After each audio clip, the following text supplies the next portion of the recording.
Dante Greco. Dante is a really smart guy. Ladies love Dante. He's not got a dare. Look at that face. What's your name, Casey? Dante Greco. Dante was me, yours truly. I'm gonna come.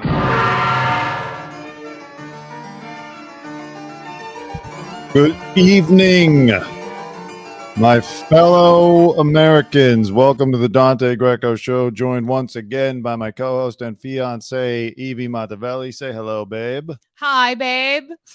We brought her back. She was such a hit that we brought her back again. Plus, she lives here, so it's very convenient. We have so much to talk about today on this Friday evening to send you into your weekend with terror and hilarity. Got Hollywood whining about the blue check mark thing. Yesterday was the day when most people lost theirs. Alec Baldwin seems to be out of legal jeopardy, or is he? More horrible CEO videos to dissect. A woman dumped her boyfriend because his cancer was ruining her mental health. A Colombian model captured some great UFO footage. A Love is Blind guy as fans concerned, and a restaurant will offer the menu served on the Titanic. We're going to go over it and see if it sounds good or sounds if they should have left it at the bottom of the ocean. Anyways, let's get right into it, babe. Let's do it. Okay. Okay. Cheers to my non-alcoholic Klaus de Haller. That's right. It's not a sponsor, but it's pretty good. Non-alcoholic beverages are kind of a cool thing to kind of keep it clean sometimes. That's right. We're on our yearly drinking break. I'm drinking a Heineken Zero, which non-alcoholic beer technology has advanced so far. We are in the future. It tastes just like a real Heineken. So you don't even, you get the placebo effect of you take a sip of it, you feel like you're having a beer, and then you don't feel horrible later and you don't poison your liver. Yeah. We do like a yearly break. We usually people do breaks like in sober October or November. Yeah. But I was talking to Dante about is like October we have a lot of Halloween parties to go. Yeah. Then you have Christmas and Thanksgiving. Can't do November, can't do December. No, then there's like the Dante's birthday in January. Then there's my birthday in February. And then there's Valentine's Day. Valentine's Day. Then we have our engagement anniversary now, February 5th. So it's like the whole beginning from October to February, we couldn't stop drinking. The perfect time to stop drinking is the day after St. Patrick's Day. You start for like a month or 2 months or 3 months. That's it. There's nothing going on for like to drink right now. There's nothing like I'm like, oh my God, I have to drink right now. Unless you're going to Coachella. So that's it. Oh, unless the other good month is sober September. Because think about it. In September, what do you have to celebrate? 9/11, the death of Tupac Shakur. There's not a lot of great stuff to celebrate. So September is another great month to go sober. Anyways, that's not what people really tuned in for, though. What they tuned in for was to hear about Hollywood whining, Alyssa Milano leading the charge. Everyone's upset that they lost their blue check mark. Boo! She doesn't have $10 to pay a month or $15 a month. Yeah. Now, I understand the argument that they're providing free content to people, and that is true. But it's also true that when you threaten, like, Twitter, I'm going to be like so many people, Jason Alexander, the little girl on The Last of Us. So many Hollywood celebrities are saying, I'll have my Twitter, but I'm leaving because people won't be able to tell if it's an imposter. The news is that no one cares. No one will ever care. People have left things and life goes on. Jon Stewart leaves The Daily Show. It kept rolling right along, and now no one even wants to watch his new show where he just sits there and admonishes conservatives on Apple TV. Yeah. Anybody, Jay Leno leaves The Tonight Show, doesn't matter. People leave all the time, and people will. And Michael Jordan retired from basketball. It's more profitable than ever. Okay, you're not harming the service by pulling away your precious content. A lot of the best content on Twitter doesn't even come from actors and other celebrities. Does it come from bots? It comes from bots. From Russia. And it comes from like weird social media, internet culture obsessed people. That's truly where it comes from. Yeah. I like the whole paying for a blue check mark. You got one, right? Because you got one. I got one. For a small upstart like me, it's great because it gives my page legitimacy. Are you going to get the one for Instagram too or nah? I'm thinking about it, except for the fact that I can't crack Instagram's algorithm. Like Instagram It's doesn't work for not. news, really. I don't even Maybe know it's not what works worth on for Instagram. Instagram, but I think for Twitter, you definitely should do it. And YouTube, if they create one, you should do it. Elon had to make it profitable. They were not making any profits at Twitter. So I think like having the blue check mark for whoever wants to flex it, it's fine. But the annoying part of it is that when I'm like reading a tweet and there's like a comment that's a blue check, I'm like, oh my God, it must be important. And it's just like some weird person somewhere in the middle of nowhere with like no followers making a comment. So it's hard. Right. So like it is a little bit harder to distinguish between actually someone that matters versus some crazy person that just wants to, save her McDonald's money to get the check mark. But like I was thinking like maybe they should have a different color one for actual public people. Oh no, they do. They have for government officials, they have gray, and Okay. for certain media outlets, like the New York Post, for example, has a yellow Yeah. check mark. And then I agree, it is disappointing sometimes How about for actors? when you For say, actors? "Oh, somebody liked my tweet," and they have a blue check mark, and then you check and they got like 496 followers, and it's just like America, weird. God, and So yeah, it is disappointing, but there's been a problem with the verification process across every social media platform. Like, for example, when I worked at TMZ as a legitimate member of the media, I and a couple other coworkers on the camera crew, we tried to get verification because we're members of the media. We're putting out stories. They would not approve us. I tried like 3 or 4 times. Every time it was some excuse. But meanwhile, you'll see people with as many or fewer followers as I had getting approved. It really was all about who do you know, who can you get in contact with. And the Twitter files, I believe, revealed that people were taking payoffs to get verification. So it's not like it was some wonderful verification system that they had already. It was awful. So I support this. I know they haven't totally figured it out. And personally, I would say to the celebrities, just get your management or, some company to sponsor you if you really don't want to pay $8 a month. But you're fighting a battle that no one cares about.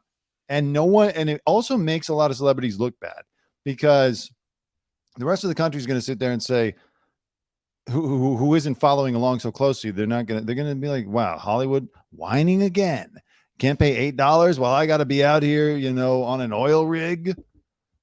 It's out of touch. It's coastal elite. It's all the stereotypes, especially when you got people like Bette Midler and Alyssa Milano complaining because, they live on Twitter to dunk on Trump. And so now you really think they're going to get away? This is like when people threaten to leave the country when, like Bush gets elected. It's not happening. They'll be back. I guarantee it. Or even Trump, right? They did that. Said they're going to move to Canada. The actors. No one's going anywhere. No one moved to Canada. Let's read about it. Okay. Alyssa Milano became one of the first celebrities to whine about losing her coveted blue Twitter checkmark and threatened lawsuits. In a tweet on Thursday, Milano complained she could be imitated and questioned whether, without her badge, she would have grounds to sue Twitter owner Elon Musk and Twitter for defamation or identity theft or fraud. Oh, she needs some money. You're already, you're losing the battle. You're threatening a lawsuit over a check mark because you put out such important information that, God forbid, someone impersonates Alyssa Milano just because you pivoted from actress to professional activist because the acting work dried up. And that's a move a lot of people have made, and they're not honest about it. Yeah, she wants some cash. She wants money. Yeah, she's I remember I was at Politicon, which is the weirdest convention, by the way. All your political figures, Malcolm, who's the guy? Malcolm Nance, Michael Steele, people from the Republican Party, people from the Democratic Party, Ari Melber, all the political people, Mike Cernovich, like political people of every stripe show up and they meet you like, you're fans of them. Even George, not George, but some of the people that were caught up in the Trump Russia thing, like they show up and they speak on panels and like people go and take pictures with them. It's really weird because you think that this is supposed to be about running our government and it's like world a show, politics. right? But yeah, it's a show. They turned it into a weird show. So I see Alyssa Milano showing up at Politicon, walking around and speaking and thinking, she's making a big difference. And oh my God, no one can. What if someone intimidates me and I'm putting out important information? Oh, Stop God. it. Came as fellow liberal actress Bette Midler used Twitter to call Musk a worm over his decision to remove her badge. Who's that? Who's Bette Miller? She's a Midler. famous actress. She's been around for years. I After have no idea. all these years and thousands of tweets and free content, this worm has the nerve to decertify me. Oh my God. It's kind of like the typical, like when celebrities go to like restaurants, they don't bring bread to them in the first 10 seconds. And they're like, do you know who I am? This is one big, do you know who I am? Yeah. Like, sorry. Like you got to pay for the bread sometimes. You never look good with a do you know who I am. That's bad. That makes you look like a needy weirdo. The funny thing is that Elon has said he's personally paying for some check marks like LeBron James and Stephen King. And he even jokingly has started a fund to pay for celebrities who don't want to, who can't afford the $8 for the check mark. It's a real thing, but it's obviously a joke. They can't afford to eat like $100 a new pastaio of one pasta dish, but they can afford $8. Yeah. So again, are celebrities bad tippers? Sounds like they're bad tippers. What is this? This is just that they don't want to be like, they don't want to be part of the commoners. No, the celebrities aren't bad tippers. Years ago when I was going to Yale, when I would come home from the summer, I was there studying calculus and physics on my way to being a master scientist. I would come home and I would work for a valet company. And so we dealt with a lot of celebrity clientele. I can tell you, a lot of celebrities tip well. Brad Pitt, one time, him and Angelina, they were leaving the Banksy show in downtown LA. He flagged me down. How about like called me over? He said, "Hey, he gave me $20." Leonardo DiCaprio, $20. A lot of people, big time people, tip well. But how about the C-listers like Alyssa Milano and those people complaining about the blue checks? Are they look like back dippers? Like, I don't know. They sounded by being so like greedy about it. Yeah. And I don't know. Yeah. I mean, no, they don't. I never encountered her, but she doesn't sound like a great tipper. No. Again, this really though is about, they don't like Elon because Elon has he's sort of taken Trump's place as Trump has lost power. We'll see in the next year if Trump resumes his spot atop the kingdom of liberal ire. But Elon has taken Trump's place as the liberal boogeyman. And so they hate Elon. And because it's him asking them to pay $8 a month, they are very upset about it. And they don't want to do it. Again, have your management, have somebody sponsor you. Like, there's ways to figure this out without looking like big babies. I understand the argument that you provide content for them for free. Problem is, now we're 15 years into Twitter. Everyone is providing content for free. I bet if Elon really wanted to do a study on like how much ad revenue he's made off certain celebrities, then he could. And some of these celebs who are complaining would probably be left out in the cold. He might actually say, you know what? This person has made a lot of money. We've made a lot of ad revenue off so-and-so's tweets. Let's give him a free subscription. And maybe that's what he's already doing, by the way, since he is paying for some subscriptions out of his own pocket, costing him a lot, costing him probably $24 to $32 to pay for these celebrities. Okay, who else got mad about it? Also joining in was San Francisco 49ers long snapper Tabor Pepper. Like, who the hell is that? He tweeted, "That little bitch Elon Musk finally did it. He took away my check mark. I'm never going to pay for this shit platform, by the way. Hashtag beluga whale looking ass." He should pay for no one has ever heard of Tabor. He got his 1 minute of fame. Tabor Pepper. Yeah, he got his 1 minute of fame. That's good for him. Good PR. Yeah. Good. Let's all complain about it. Dude, you didn't deserve a blue check mark in the first place. What are you, the 15th guy on the team? Nobody's impersonating Tabor Pepper. It'll be fine. Musk's fans celebrated the move as a positive step towards democratizing the platform, but many have complained that without verification, imitation could become commonplace. Interesting. So, yeah, Kim K. A lot of people, when I've been scrolling through Twitter today, a lot of people are without check mark. It does look weird. They do look less official. No, I know. All the unimportant people have blue check marks, and all the celebrities don't have check marks. I understand now. Yeah, it's just It's just like, you know, they're handling it very poorly. They have a compelling argument, but the way they're going about it is very poor. I think they should just get together and have SAG-AFTRA and negotiate something. You know, be like, look, we're going to pay as part of your monthly dues now. We'll pay for the Twitter check mark, and that'll be it. As the Elon needs to agent. make his investment back. Yeah, I mean, he spent a lot of money in there, and yeah, monetize it. Yeah, but again, you're taking a stand that no one really cares about. Okay. Okay. All right. All right. Thank you. Bye. Thank you, Hollywood. Thanks, Hollywood. Let's talk about Hollywood again. Here's a guy who probably couldn't give less of an F about his blue check mark right now. Alec Baldwin. He hates Hollywood. Alec Baldwin hates Hollywood. He's been vocal about that in the past. No, Alec Baldwin loves He is Hollywood. No, but I heard he hates like the attention that Hollywood brings. Like he's a little bit of a hippie. Yeah. Well, anyways, Alec Baldwin is a free man, supposedly. Yesterday, it came out that they were dropping the charges, and rightly so, because increasingly it became more and more ridiculous. They had to drop the thing that would have given them a minimum 5 years because it was a charge that it wasn't even on the books at the time the shooting happened. And now they've had to drop the whole thing, and it comes out that the gun that killed Helena Hutchins had a modified trigger. Alec Baldwin continues to embarrass the Santa Fe, New Mexico authorities who charged him because he might have been right all along when he insisted he never pulled the trigger. I believed he was like innocent. Like, why would you want to? Looks like just like a set accident. I don't know what people were looking into this, and I think it's just like the government trying to make money out of a tragedy. Yeah, you have to set aside your feelings about Alec Baldwin personally and politically and recognize that this was some prosecutorial overreach. They're in Santa Fe. They say, we're going to take down this celebrity. This is going to look great on my record as a prosecutor. You got to remember, prosecutors are like athletes, okay? They live and die by their conviction rate.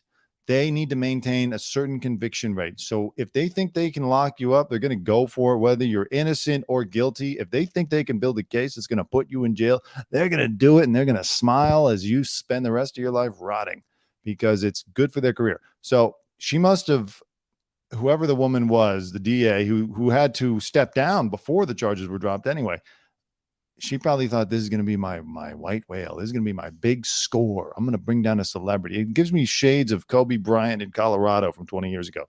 Like, we're going to get the big star, and we're going to show him, Mr. Baldwin, you're not above the law here. But they were wrong.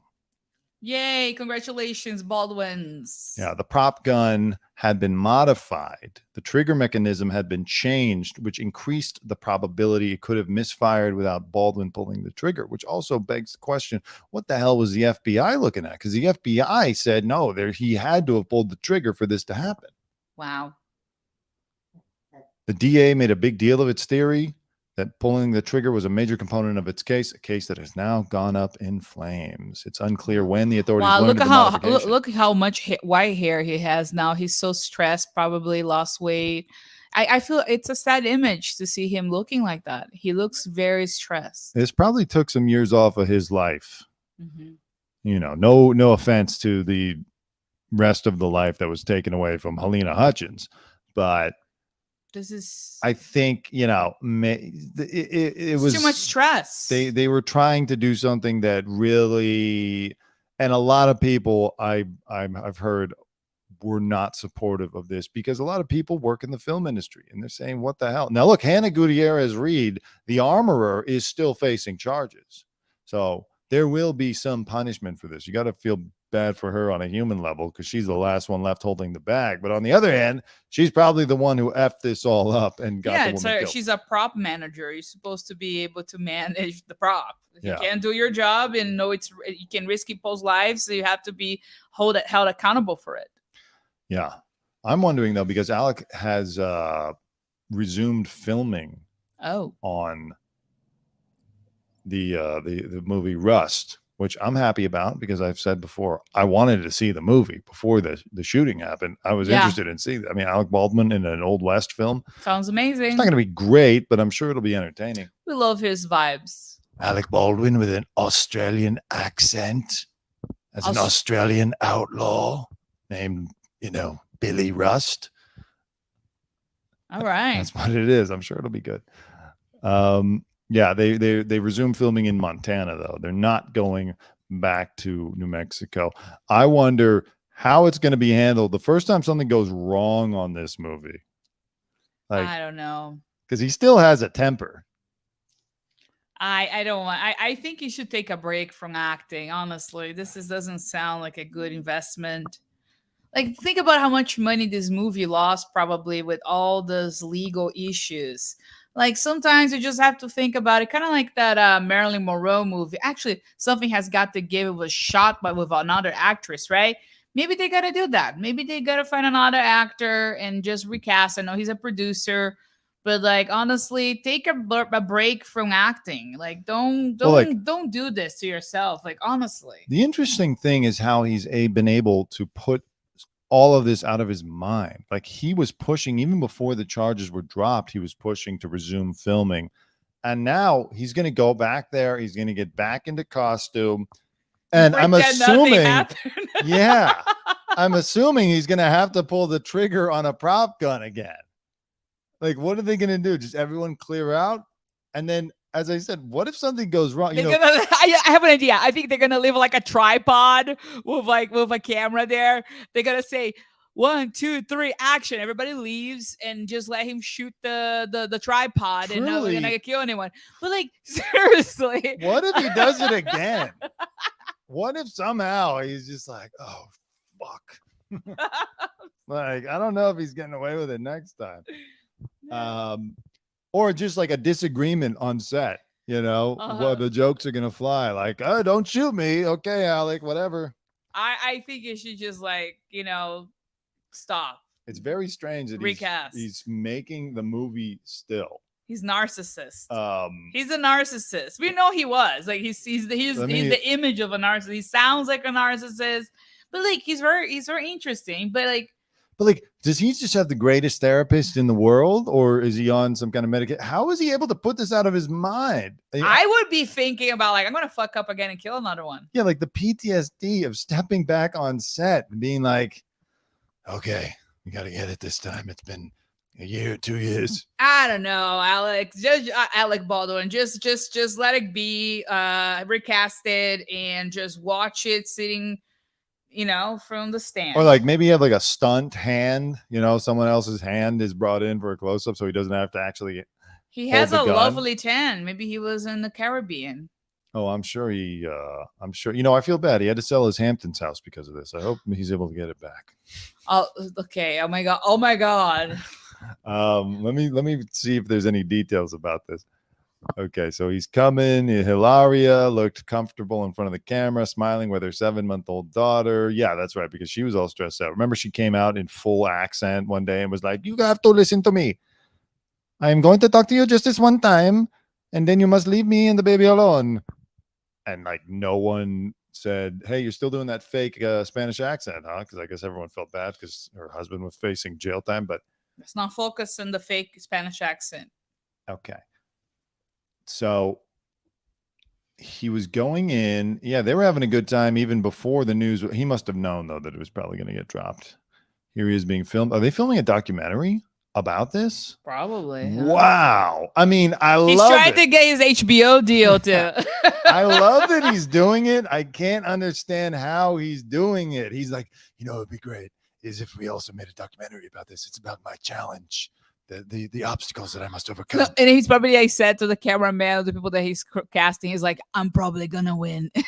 Don't worry about it. And imagine he went to he's probably thinking if Prince Harry was able to make fun of the royal family and toss them to hell, he can totally do that too. They're filming a freaking documentary. Look at these pictures. They're filming a documentary of Alec resuming filming. This is going to be his Heart of Darkness, the movie that they made about Apocalypse Now. Zero Dark 30. I think we could win 2 Oscars. I think we could win a Best Documentary Feature and possibly put me forward for Best Actor. It's my struggle. He wants to get the house in Hamptons back. I had to overcome. Yeah. What if this is just about getting the house in the Hamptons back? I would do it. We're flying out. I have would to do it. I hide it. think it's genius. Let him do it. This is If amazing. Elon can monetize on the blue checks, he can monetize getting a documentary out of his tragedy. It's a tragedy. So like it's fine. Go ahead, Alec. Go get your house back in the Hamptons. I'm sure there will be a nice, dedicated to Helena Hutchins at the end of the movie, at the right before the credits. And then he's gonna get sued by his family, her family again for using Oh her name. yeah. Okay, hold on. Here's an article. Alec Baldwin has hired Rory Kennedy, RFK's youngest child. Of course. What kind of weird Hollywood political nepotism is this? RFK's youngest child was the most qualified person. RFK's youngest child and sister of long shot presidential contender Bobby Jr. That was a weird sentence because it made me think long shot and Bobby. I thought long ago shot candidate Robert Kennedy, but okay, whatever. I'm getting off on a tangent. Anyways. Are you sure there's no alcohol in the Heineken? Alec Baldwin has hired a scion of the Kennedy family to document every move he makes as he starts to reshoot his troubled Western movie, Rust. Rory Kennedy, youngest child of RFK and wife Ethel, was nominated for an Oscar for her 2014 war epic Last Days in Vietnam. Oh, yeah. He thinks he's going to get an Oscar out of this. Oh, my. No way. It's about the journey back. Oh, God. Wow. So that's Rory Kennedy. Okay. I thought that looked like a Kennedy. What does it look like a Kennedy, babe? Oh, they got those big teeth. And they probably all talk like that. Okay, Alec, can I have you over there? Gotcha. Alec, we need another shot of the baby. And they look like this a little bit. Even the good-looking ones look like this. They have like kind of like there's like the two squirrels from Disney, and there's one that's the cute one, and the one kind of has like a weird face. Yeah, that's right. Kind of like the Kennedy face, I think. It's almost Australian. That's right, mate. Okay, Alec, let's go back to what I'm talking about, the Disney Hyannis squirrels. Port. They have the two squirrels. Yeah, but was I don't remember the name of what they're in, but that's a Kennedy right there. Oh wow, very Kennedy. Yeah, I know what you're talking about. They kind of have the teeth, yeah. Can we do it again? Should we come back out again? Did that look real when we put the luggage in the back of the SUV? Okay. The new set is on the Yellowstone Film Ranch, which boasts a purpose-built Western-style backlot and views of Paradise Valley and the crazy and Absaroka mountain ranges and guns that do not kill people on accident. Interesting stuff. So, and apparently, just to wrap this up, the Rust special prosecutors announced their decision to dismiss charges against Alec Baldwin, but they do not absolve Mr. Baldwin of criminal culpability, and charges may be refiled. I say, give it up. Nobody cares anymore. You dragged it out too long. Let him go. He got away with it. He's filming a documentary. That would just, be boring. It would be repetitive to charge him again. Feel bad for Helena Hutchins' husband and kid. However, the husband has been made an executive producer on the new film Rust, so hopefully it does well. He'll get a tidy profit and whatever he makes off of suing the production company. But in Hollywood, everyone sues everybody, so they'll be fine, I'm sure. All right, and let's move on now to you want to do the CEO? Mm-hmm. Okay. So there's a CEO. Another CEO. That's right. I'm getting excited about the CEO series that we're starting here. That's right.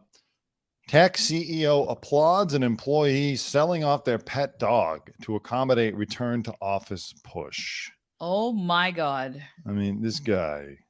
Sound narcissistic. It's really, really ridiculous. Let's watch a little bit of the video. While I'm holding my dog here, I'm listening to this. That's right. Nonsense.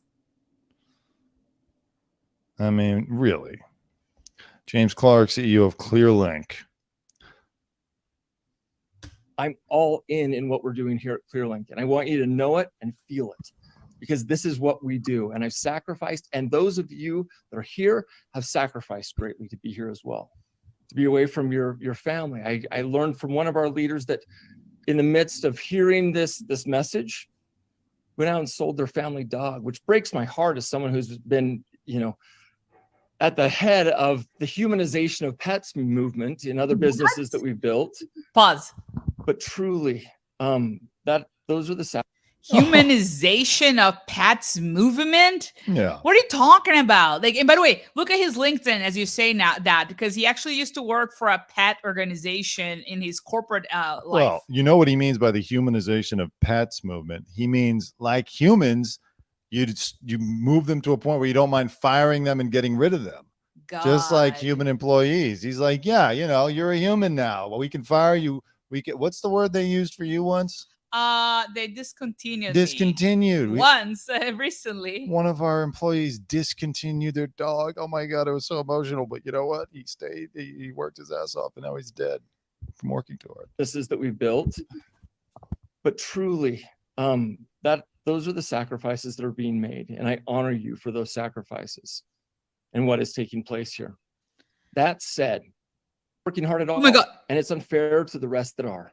Some have already quietly quit their positions, but are taking a paycheck. In 1 month this year alone, I got data that about 30 of you didn't even open or crack open laptops. And those are all remote employees, including their manager, for a whole month. That's impossible. You had to open your laptop, you had to reply to emails, you had to log into like systems. He probably is just exaggerating to kind of make it sound like he just wants justice. And thank you for the people that sacrificed their house dog to come back to this office. And he sounds super toxic. It sounds like he's making up stuff. Now, look, I'm a capitalist. I understand the challenges that CEOs face with employees and all that. But at the same time, this is just ridiculous. You're celebrating someone getting rid of their dog. This is more about, you know, the anger towards people working from home, trying to get them back into the office. This isn't the way to do it. I'm super invested. Like the day of we are a family and we're all working towards a goal. We're all going to share in the reward. Like that's everyone knows the cat's out of the bag. Yeah, we've seen the man behind the curtain. That's not true. Too many people now have friends, family, significant others who have worked very hard for a company and given it their all and then been let go ruthlessly. Yep. And it's like, what happened to the whole, we're working toward a thing and we're humanizing each other. You know, that's all, but we know now that that's BS. So you're not winning anybody over. Like, yeah, it is. Does it sound annoying that people didn't crack open their laptops at all month? Yeah. However, this is not the approach. Not be in a company where we're doing our very best. And what does that say about us as a company? No. And that they're still here. They're still employees. None lost their jobs over this. That's, again, not to say that they weren't working at all, but those are not great indicators. What happened to the rest of the video? Oh, I don't know. This is from Twitter. You should listen to the full version that he's like saying absurd stuff. Yeah. Like this is not, it didn't got to the point where that he talks about the employee that sold the dog, that he insults single mothers, and it's absurd. That's the other part that a lot of people are upset with, and rightly so. Like there's no respect for new mothers, single mothers, parenthood. And then later on, he says that the person that had to sell her dog was also a single mother that he doesn't think is performing well. All right, here's more. Oh, whoops. What did I do? Shoot.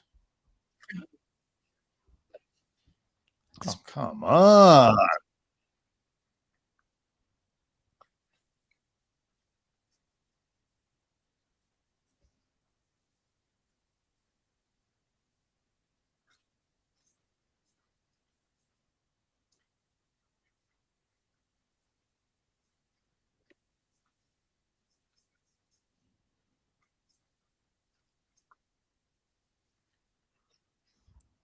Can I say, what kind of a sick fuck? That dog is lucky in a way. If he actually sold it, If he put it up into, She sold the woman sold if she put it into a shelter, then that's bad. But if she sold it to somebody who's going to give it a better home, then good for that dog. Actually, we don't know what happened to the dog. I think it might be just the way he phrased things. Yeah, I mean, I hope she didn't sell it for parts.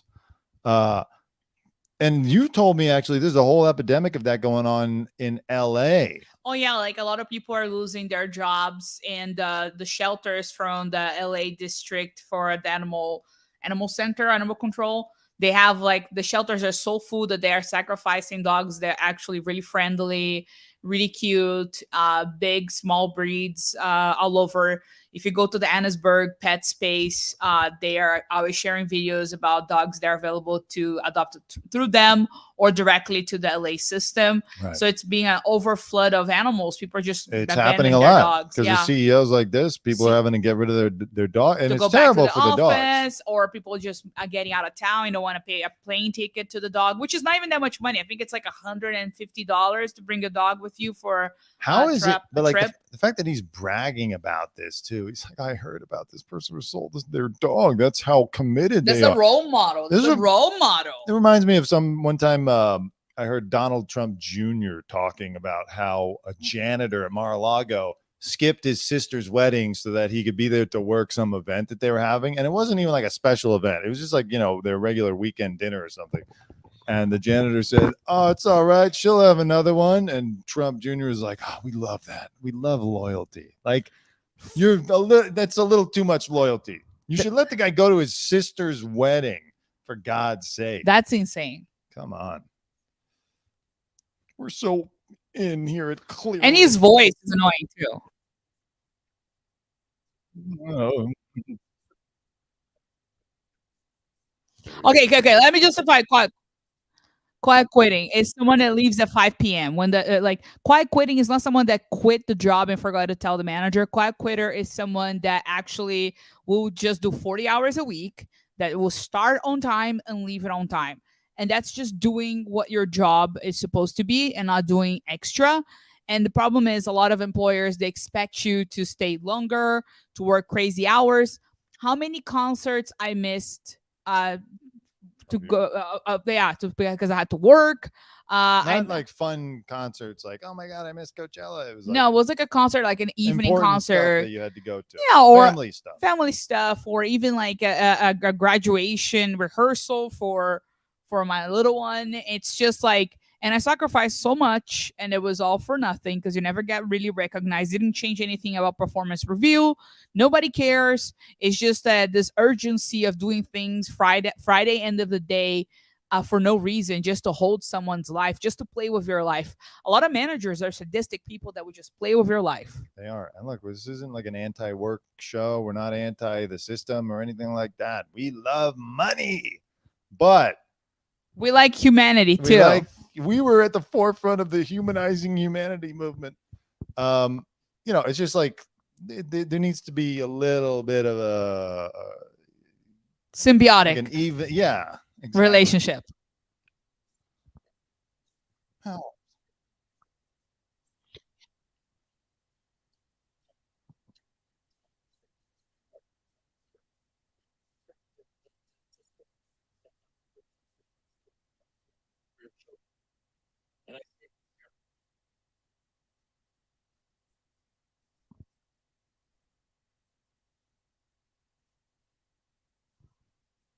No shit.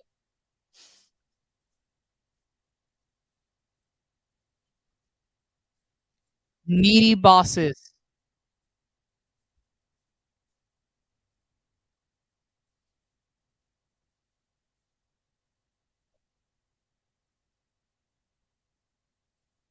Oh, it's not fair to the employer, fair to the children. Why are my employees stopping at selling the family dog? They should sell the family child. And the child too. Let's drop the dog, and in the way back, drop your kids. What do you want people to do? That's why, you know what? I don't like when people that don't have families to be managers. Okay, I don't want to sound crazy, but people that don't have families that have managers, they kind of like don't care about people's lives. They don't care that you have to leave to pick up your kid. They don't care that you have to walk your dog. Like, how can you be a people's manager if you don't understand people's lives? Exactly. Shoot. Sorry. Okay, I fixed it. I put it back on. Damn it. We've been talking and they couldn't even hear the person, but you get the idea. Let me replay what he just said. Let's schedules rewind. and Technical responsibilities. difficulties. And while I know you're doing your best, some would say they've even mastered this art. But one could also argue that generally this path is neither fair to your employer nor fair to those children. Now, I don't necessarily believe that, but I do believe that only the rarest of full-time caregivers can also be a productive and full-time employee at the same time. You may take issue with any part of this, but I believe that the data will also support this in time. The danger is from this data that we can torture it, as I've seen in Slido and all these other questions that we've seen on Slack, that we can torture those numbers until they tell us exactly what we want to hear on either side. That is not a criticism of the noble nature of motherhood nor the ability to do It is both a well. criticism. It is exactly what you're doing. You're saying that you're criticizing parenthood in general, like people that have to go pick up their kids or try to spend more time with your kids. Why would we want to just spend all our lives that on top of doing a job that we hate, spending like away from our kids? If you have a little, especially a small child, what are you supposed to do? Like a caregiver? Like, what are you talking about? We a healthcare provider? No, we need a daycare, and daycare is like the half of a rent. Like the price of daycare is really expensive, and a lot of the times you want to spend time with your kids too. How about during spring break? I don't know. We will offer your children the opportunity to work in a feudal system Oh my God, for their freedom this guy's crazy. to help you for our I productivity hate because it. I'm all in. I hate his It's cry not, voice. But there are only so many waking hours in each day, and it is this value for value exchange. We will exchange value for value. You can see your child one day a week. No, it's value for money. It's That is rarely optimized. you're exchanging value for money, not value for value. I alone have been compared to a convicted Wall Street felon. I've been criticized for my faith, where I went to college. God. Not to mention your face. No, It looks like he's a plastic surgery thing. I'll correct. He's not being make fun because of where he went to college. He went to Harvard, and the reason people are criticizing him on Reddit is because he studied geography. And he's the head of a tech company. Okay. I don't know where in the world you study geography and you end as a CEO of a tech company. So that's why people in the tech industry is making fun of him, because they don't think that he has a proper background to be a tech CEO. So now he's like, I went to college at Harvard, so people are mad at me because I'm so elite. No, people are mad at you because you study geography. Sorry. And it wasn't at all about Harvard or Oxford, two universities of which I'm an alum, but were also founded and operated under the Judeo-Christian ethic. The prejudice, contention, hypocrisy. Am I wrong that the Judeo-Christian ethic is about raising a family and bearing and rearing children? Yep. Yeah, but they're not. They may be criticizing your faith, the discrepancies between your faith and how you're acting. Exactly. And honestly, it sounds like he's just trying to put himself as a victim. So you know what? He's the type of person that he's putting out a criticism against the entire company. He's like pulling people to back in from remote work. And then on top of that, to justify it all, he's making himself look like a victim. So we feel sorry for him. We're like, oh my God, poor CEO. I personally, Boo. I dropped my own children off at the Mexican border and challenged them to make it back home alive. That's how into this. That's how all in I am. And unfairness of these statements made by many who remain at Clearlink were made by none who knew me and none who know you and your hearts and your efforts, if you have been in that same position as well. Where are the Clearlink values in that? Diversity, equity, inclusion as a cause are created to extinguish any such action. What is most troubling of all of this is the amount, to me, is the amount of wasted time that we're all put throughout this process. And there is no place that I've seen where these kinds of verbal assaults have been permitted. Oh. Verbal assaults. Oh my God. Paint your hair blue and go and cry on TikTok. Exactly. He'd probably be complaining about TikTok liberals. Meanwhile, he sounds worse than any of them. He sounds terrible. I'm reading about what they do. What we do. We build, acquire, and grow digital brands to help over 300 million people a year make better decisions. With our insights, expertise, and influence, we bring transparency to complex industries and improve the lives of everyday consumers.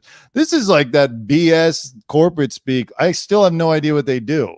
This is like when Kamala Harris gets up and is like, we need to listen to the solutions, and we all agree that there should be solutions and work towards Work together. enacting So do this the together. solutions. Because then all together, yeah, that's no, I think it's I don't know what they do, but the thing is, like, the way he's treating his employees, and by the way, I'm just kind of calling out here the way, like, a lot of those tech CEOs have been treating employees recently. It's becoming a trend of kind of like an evil path. Like they're like, oh, we're letting everybody go, ha ha ha, let's reduce the workforce. Like they are laughing and eating shrimp, like, while they're laughing. I don't know, like they're not they don't care about people. Now, I don't know employment law that well, but You can fire people at any moment, any no, but, time in like, California. are there any protections for No. for parents? Oh, for parents being Like, discriminated? it sounds like No.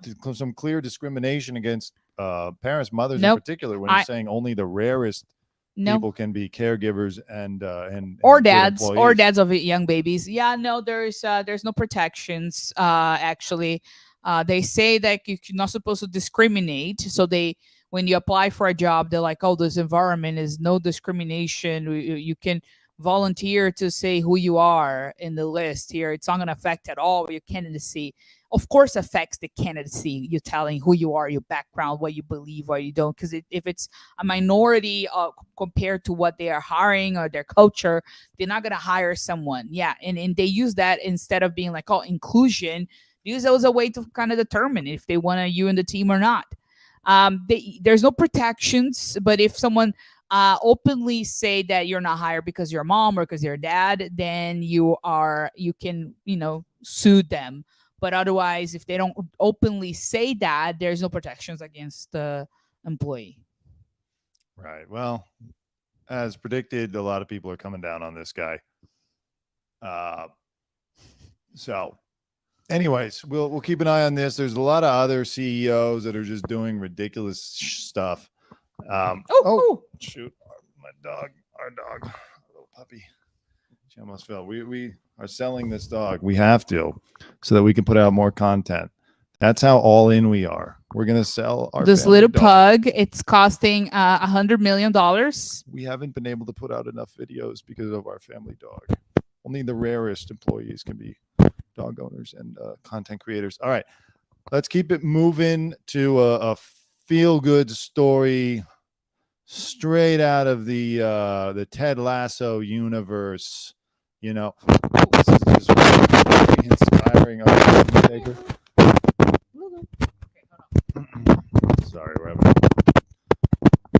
canine difficulties. This is a story of empowerment. It's a story of like millennial courage. Oh my God, you're going to love that. You're going to feel inspired. My boyfriend's cancer battle was ruining my mental health, so I left him.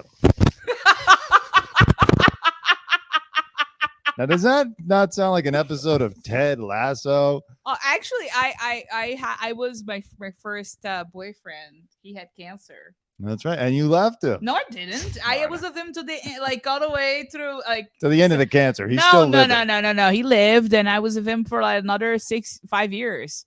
I sold my boyfriend because he had cancer. That's how. So what is it? Read the article. But guess what? There's a silver line. There's a happy ending. She's running a marathon in his honor. That'll make him feel better as he sits in a hospital bed being ravaged by cancer, knowing that she's running a marathon. Okay, so what did she say? Danielle Epstein, who, once again, that Epstein name just does not bode well for good people, meaning that it's a good person.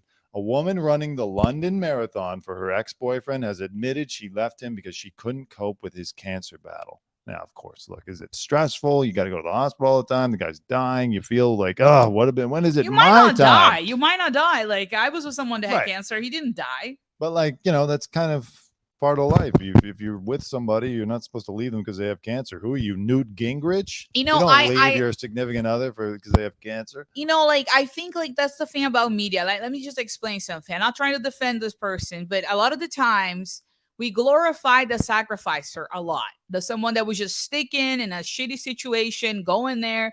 You never know, and dealing, with cancer, it's not something positive. Like I was with someone that had cancer, and I stick around because I loved the person at the time that I was with. I was not going to leave the person. I felt very protective. But some people, if they're not in love, let's say that you're just there in the first cheer, the person, you really don't feel like that connection. You didn't say, I love you yet. And you're stuck with someone because the person has cancer. I think that's the wrong reason to be around someone. You might feel like, you know what? I don't want to be with you, but I'll run a marathon and I'll honor you. That sounds like an honorable thing to do. Think so. I mean, I'm sure he's not happy about it. Look, it doesn't matter. It's like, it's not about him. It's about like, you got to make a choice. Look, a lot of people are nice, like I was, and I stay because I love the person. But at the time, like if I didn't love the person, would I stick around during those horrible, awful times? The person is literally in pain. Like they feel pain. Okay, they feel like inside of their bodies, like chemotherapy feels like your skin is burning you from inside. You can't eat. You feel nauseous. Your hair falls down. Depending what kind of drug you use, is even worse. Teeth will fall down. It's really sad. It's horrible. Even eyebrow hair, lashes. Like, see, if you don't love the person, you don't have to watch a person that, fall apart. Like, that's reserve that for someone that loves that person. So, I mean, I don't know. Like, listen, you're not forced to be with someone because they're dying, okay? I'm going to put you in touch with the CEO of Clearlink because I think he would have a position for you. No, but it's like, I know. I got it. Let's read the article. Okay, look, I see both sides. Yeah, it's like, fuck, I want to get the hell out of here. This guy, if she didn't love him, his cancer is making my life hard. I understand. But what if she actually loved him? She will stick around. Let's read it. Okay, let's see. I mean, who knows? If it was Harvey Weinstein, you'd say, of course, you should leave him whether he has cancer or not. Okay. So her significant other was diagnosed with a rare form of brain tumor at just 37. He needed a complex operation, radiotherapy, and chemotherapy, and had to learn to walk again. While all this was going on, physics teacher Danielle began having panic attacks and her mental health plummeted, so she ended their relationship. She moved to Thailand, but remained friends with Jelly, is his name, and is now running a marathon for a brain tumor charity. Imagine she was still figuring out her friendship with him, adding, I felt like the most awful person leaving somebody because they have cancer, but it was damaging my mental health and it wasn't helping Jelly. Imagine the conversation that she had with her therapist, that she's like, hi, let's talk. Well, Danielle, you got to leave him. Like, he's not good for you. It's toxic. Well, this relationship is toxic. You walk in the room and this is what you see. And you're like, so, my mental health. You can understand how hard that is, right? I mean, she probably did not love him. Like, how long they were together? How long they were together? Looks like Paul McCartney on the old days. But how old? How long they've been together? Right there. How old do you think they? I could not see that. How long they've been together? I'm trying to see. It doesn't say. I mean, if you with the guy for like longer than, I don't know, but 2 years, you should have stick around. The weirdest part is like sharing this publicly. But if you with the guy for 3 months and like, am I gonna be like, you know what? Like, most people are not going to be like, oh, we understand. And now you're running a marathon. That's great. Most people can be like, why she's advertising that in the media? Yeah, like, why are you talking to the news people about this? Like, you want attention. Why go public with it? I mean, first of all, she looks like somebody that would do that. She looks like she would come and be like, I just can't do it. I can't do it. No, but imagine the conversation that she'll have with a therapist. Let's pretend I'm the therapist. What would you tell me? Hi, welcome to your therapy, Danielle. Tell me how you're feeling today about your boyfriend. I have to keep visiting him in the hospital. That's not good for you. Being positive around him. Oh my God. And spending my time there. And he's a narcissist. You should break up with him, Danielle, immediately. I mean, that's immediately. No, like this. on Reddit and Twitter. That's the Immediately, response. you should break up with him immediately. You should let. I think you should live your best life. If she asked Reddit YOLO. or Twitter for their advice, they'd be like, "Oh my God, he's an abuser. You should get out of that relationship." Oh my God. Like I can't imagine what the therapist told her. It totally empowered her to do it. Do it what's best for you. When he got cancer, did he even consider your feelings? She says, we were on a certain path to a certain future, and within one day, we knew it wasn't going to work out like that anymore. I was so worried and devastated, I couldn't sleep or eat. I was having panic attacks and was on so much medication to sort myself out. I just couldn't function.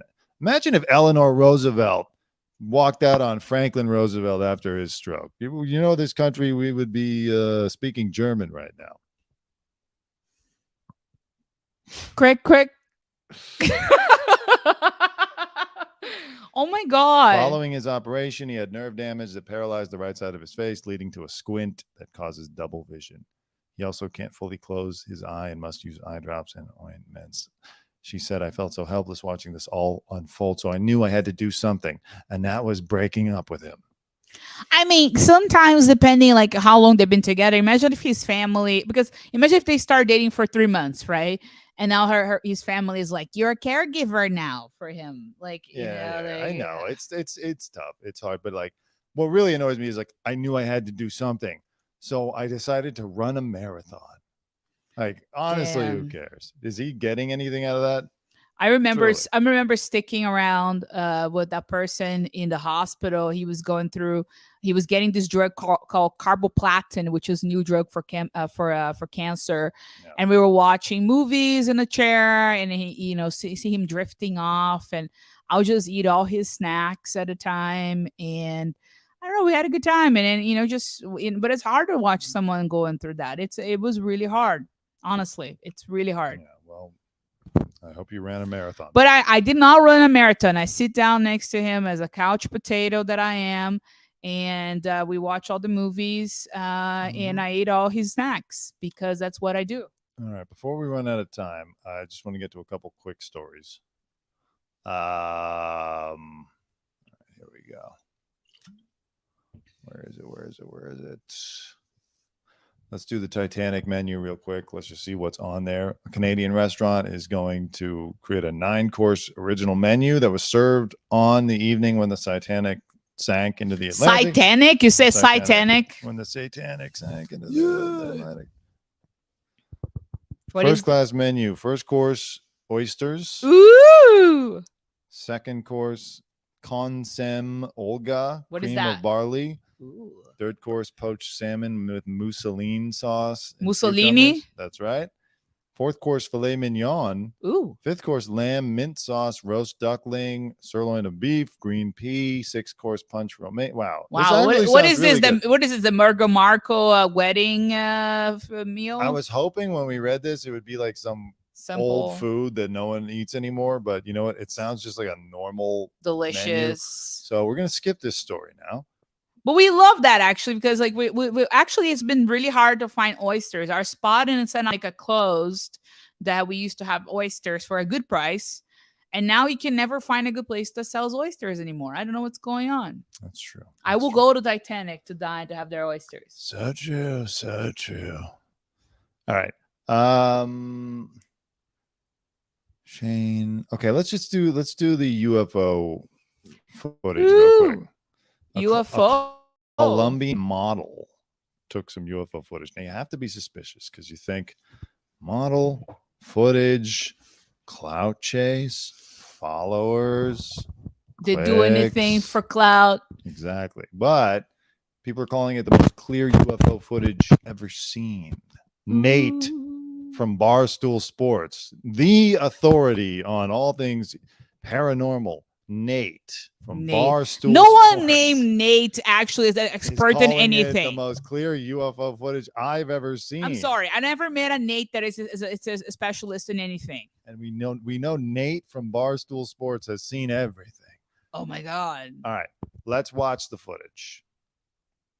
This is in Antioquia, Colombia. Okay.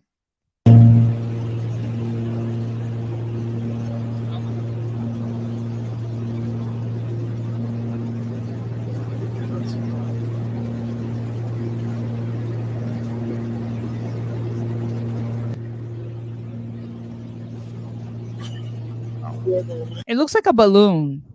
Go back. Hold on. It looks like a balloon. It looks like a balloon.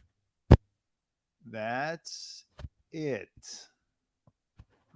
We all see that? Hold on, let me make the screen. I don't know. Does it look like a UFO? To me, It looks now like listen, a balloon. it's Colombia. Is it possible that someone was doing cocaine off of a mirror and then just tossed the mirror out of the airplane and at rapid speed it flew by? No, go back. Can't rule that out. Go back.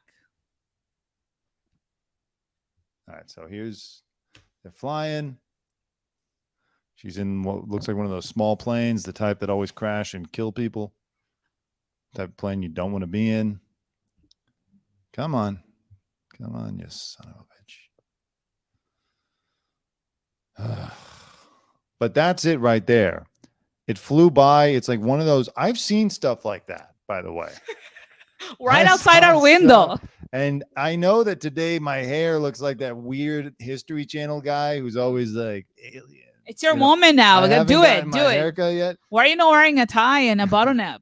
But I honestly have seen something like this before. I don't know why this is not replaying. Well, look, Must be that the doesn't government. that doesn't look like a UFO because it's so small compared to an airplane. Like UFOs are supposed to be larger. There's another clear shot of it. Okay. No, but that's the thing. It's the UFO of yonder was a flying saucer and, or like a big triangle with lights on the bottom. Nowadays, we're really talking about tiny little drones, Tic Tac UFOs, things coming out of the ocean. It's legitimately looks like something I have seen. Remember, I told you I came upon the Why UFO is she summoner. filming the clouds for that long? Like, I think it's fake. I think she just got the footage of the clouds, talked to some VFX artist that she probably hired, and she's like, I'm gonna make my buck now. Okay. Valentina Rueda Velez, a Colombian model who goes by the username ValentinaRueda.v on Instagram, shared a clip during a recent journey on a private plane.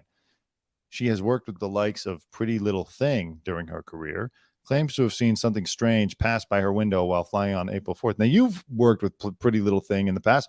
You've probably met this woman. I don't remember her. Valentina Rueda I have no Velez. idea who that is. Well, you know those girls at the Pretty Little Thing girls can be trusted, right? No, they're not. They're like delusional, weird people that go like in weird guys' islands to continue taking pictures for very little money, and they get a discount and merch. It's not cool. I don't know. Like, honestly, why are you filming the window for that long? Nobody just on a clear day filmed the window and the clouds for that long. She probably just created that video. She probably has a VFX, special effects, a designer boyfriend or something. Or Let's try to watch it again. That's her, by the way. This is from Real Rated Red. Let's watch the video once more.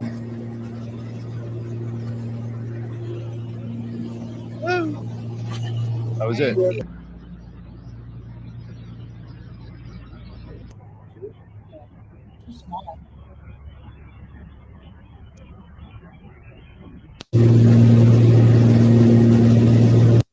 Now, look, I like my Colombian cocaine theory. This is Colombia, the cocaine capital of the world, where everybody's cocaine comes from.